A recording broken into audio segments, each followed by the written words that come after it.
Hello everyone, welcome to CyberScoop TV. Greg Otto, your editor-in-chief here. We're coming to you from the 2019 RSA conference, and I'm talking with Elisa Costante, the Director of OT Technology Innovation for Forescout.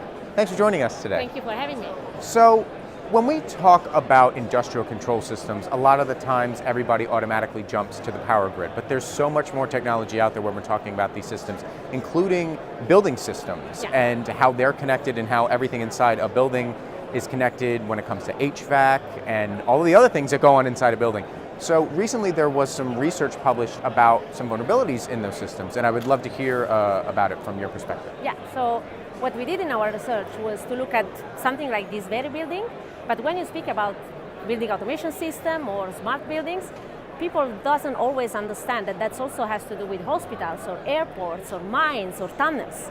And what that happens is that this system to function, of course you have a lot of subsystems like HVAC, like you said, light or escalators, elevators, lift, fire control, emergency exit control systems. So what they do, typically those systems were born to be separated in the sense there was no really need for them to communicate.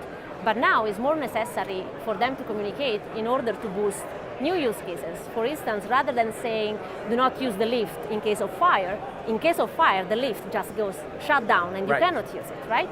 So it's incredibly useful also for self-sustainability, for instance. What we don't understand is sometimes you look at these use cases without considering the security threats that this connection can bring. So if there is not good security hygiene, or like you do things assuming that there are no threats, actually what can happen is that you leave the controller of a lift exposed to the internet. And that can happen for a variety of reasons, because there is no visibility, because there is in the industry, physical security is actually not always connected to cybersecurity. Right. It seems like there are two different things. We have like very good physical security, nothing can happen in our building. And they do not understand that if they have an IP cameras and they rely on that IP cameras can be connected to the internet and someone can just either shut it down or change the frame that the camera is actually capturing with fake ones, or adding a new badge to enter very critical system, or shutting down the HVAC in a hospital and intensive care. So how does the third-party systems that work with all of this sort of factor into it? Because obviously hospitals aren't necessarily recruiting people to run the cybersecurity systems for their HVAC. So talk to me about the supply chain from that perspective and how that factors into what enterprises need to watch for. Exactly. So what does usually happens is that the facility owner, so the owner of this building, outsources the service and the management of the building automation system to third party, which are the system integrator, and basically them to operate the system. Most of the times they have remote control.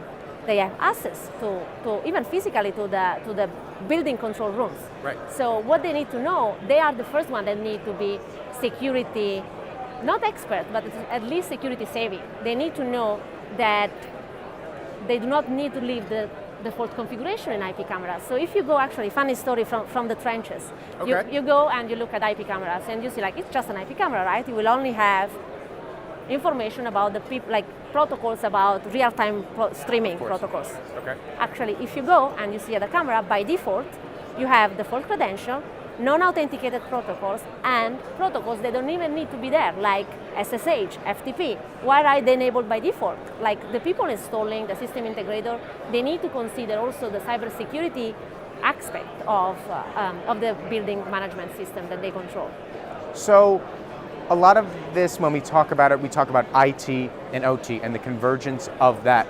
Whether it is a power system or a building system, what are you seeing in terms of how convergence is coming together? Well, actually in building automation system is where I personally believe the IT and OT convergence is happening now and is happening soon. Why? Because many IoT or IT elements are cheaper than the classical OT. So it's, for an investment perspective, you can deploy a lot of small, tiny IoT sensors and have them like giving you all the data, for instance, about how many people are traversing this area of this building, where should I put more air conditioning, or where is the temperature optimal for the people that are using and enjoying my building. So I think that's where the convergence is happening now, but also in enterprises. Like if I am an enterprise and I produce product X, I need to know how the production is going, and I need to connect that data and that information with the market and how the market and when are they buying and when I can actually improve my production line, for instance. So those are the reasons behind the convergence happening at power grid, but also for the smart grid, but also at production for the smart industry. So we are seeing this going over and over again, and it's just like the fact is not anymore only a prospect anymore. Great. Well, really appreciate you joining us and giving your insight into this stuff. This stuff is always fascinating to us and our readers, so look forward to speaking to you in the future about this as well. Thanks for having me. Great. Thanks. For all of our videos, check out our YouTube channel, and for more information on ICS cybersecurity, RSA, and all things cybersecurity, check out cyberscoop.com. I'm Greg Otto. Thanks for watching.